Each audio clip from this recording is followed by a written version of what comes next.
आजको हाम्रो बजारको भाउ काँक्राको कति छ? काँक्राको भाउ कति हो भाइ? सानो भए पनि क्वालिटी छ। काँक्रा यो कसरी हो यो यसको भाउ? ठुलो हजुर ठुलो 100 रुपैयाँ गोटा। 100 रुपियाँ गोटा। यो सानोहरू सानोहरू यो 80 रुपैयाँ गोटा। 80 रुपियाँ गोटा। अनि मिलाएर दिँदा चाहिँ कतिमा हो?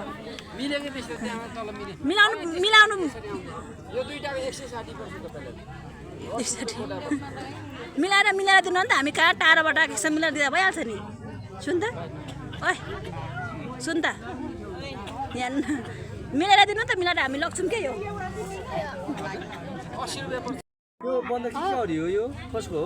बन्दा खोइ कसको? खै अनि एउटा दुईटा मिलाएर दिनु त। दुईटाको 150। 100 पर्छ दुईटाको। त्यस्तो नगर्नु न हौ। काँक्रा हाम्रो यो कहाँमा ल्याउनु भएको? यो चारखुबाट। चारखुबाट? चारखुमा यस्तो बन्द रहेछ? बनालुबाट बन्द रहेछ त।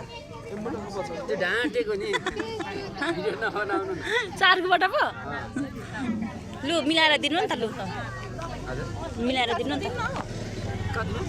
140 यसलाई 140 140 10 रुपैयाँ पनि घटाउनुहुन्छ।